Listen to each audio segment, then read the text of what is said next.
जय श्री राम मित्रों, मैं पंडित शिव पाराशर आप सभी का हार्दिक स्वागत करता हूं आपके अपने इस YouTube चैनल पर।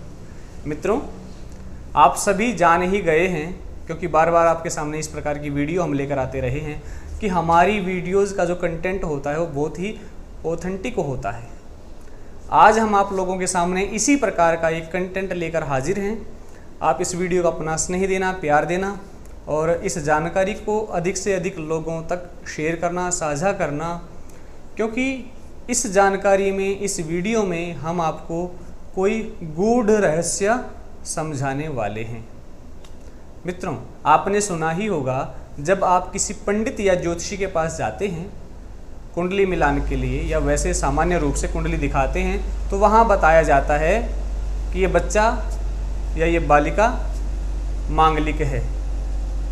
तो मांगलिक कैसे देखते हैं कुंडली में, इस पर ही हम आज प्रकाश डालेंगे। आपके सामने आपकी कुंडली होनी चाहिए। अगर आपके पास आपकी कुंडली नहीं है, और जिन लोगों को कुंडली याद है वो भी इस वीडियो को देखें, जिनके पास कुंडली नहीं है वो भी अपनी कुंडली बनवा लें और इस वीडियो में देखें किस प्रकार की जानकारी आपको बताई जा रही है। सबसे पहला सूत्र कुंडली में मांगलिक देखने का यही है कि अगर लग्न में, यहाँ ये लग्न है कुंडली का, मैंने यहाँ पर सिर्फ उदाहरण के लिए यहाँ पर नंबरिंग डाली हुई है। नंबरिंग यहाँ कुछ भी हो सकता है, 1 की बजाय 10 हो सकता है, 12 हो सकता है, 7 हो सकता है, कुछ भी हो सकता है, कुछ भी। लेकिन अगर यहाँ लग्न में मंगल बैठा हुआ है तो कुंडली में मांगलिक दोष है। ये लग्न से देखने का मेथड है। अगर कुंडली के चौथे भाव में, यानी यहाँ केंद्र स्थान के चौथे भाव में यहाँ पर अगर मंगल बैठा हुआ है तो कुंडली में मांगलिक दोष है। सप्तम स्थान में मंगल बैठा हुआ है तो मांगलिक दोष है। अष्टम में बैठा हुआ है या 12 भाव में मंगल विराजमान है तो कुंडली में मांगलिक दोष है। और ये सब लग्न कुंडली में देखा जाता है। आप जब अपनी कुंडली खोलेंगे तो उसमें आपको लिखा मिलेगा लग्न कुंडली। तो लग्न कुंडली में अगर 1, 4, 7, 8, 12 भाव में मंगल बैठा हो तो बिल्कुल कह दीजिए कि आपकी कुंडली में मांगलिक दोष है। लेकिन यही गूढ़ रहस्य है, आपको वीडियो में YouTube पर इस प्रकार की जानकारी नहीं मिलने वाली। ये मांगलिक बताने का जो तरीका है, इसमें हम सिर्फ 30% ही बता सकते हैं कि मांगलिक दोष है। लग्न से 30%।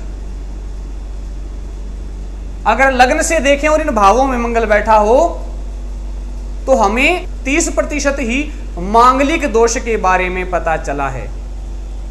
यहां कुछ ज्योतिषियों को भी शायद ऐतराज रहेगा, लेकिन मैं आप लोगों को थोड़ा बता दूं, मेरी उम्र अभी इतनी ज्यादा नहीं हुई है, लेकिन कुछ प्राचीन कुंडलियां देखिए।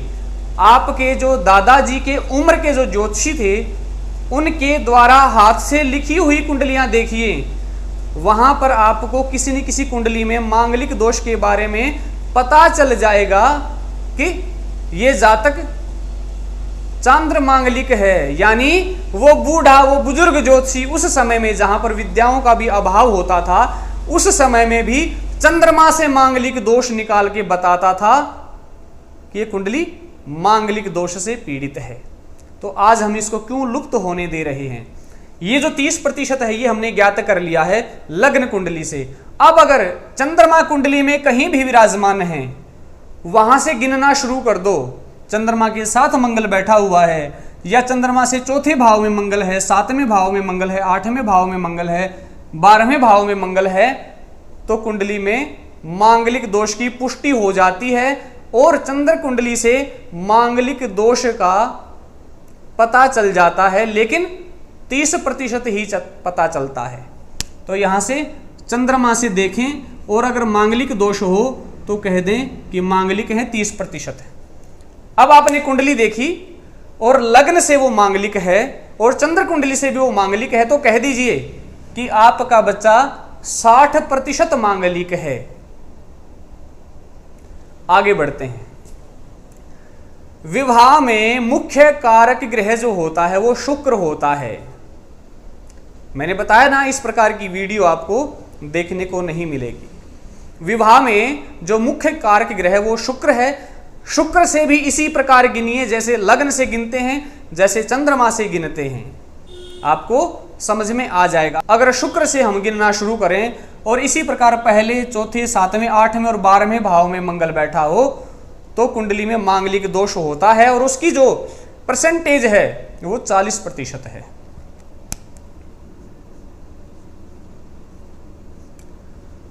जब आप इन तीनों से निकाल लें तो आप यहां कैलकुलेट कर सकेंगे कि ये कुंडली 100% मांगलिक है।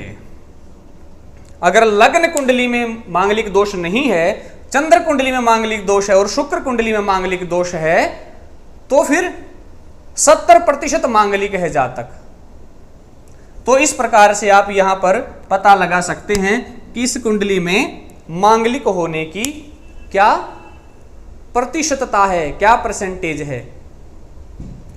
हम किसी और वीडियो में आपको यह भी बताएंगे कि मांगलिक दोष के निवारण क्या हैं, मांगलिक दोष के परिहार क्या हैं, लेकिन आज की वीडियो में हम आपको इतना ही बताने वाले हैं। एक छोटा सा नोट जो लास्ट में होता है वो आपको मैं और बता देता हूं। आपने देखा होगा कि लग्न कुंडली से कोई मांगलिक नहीं होता है,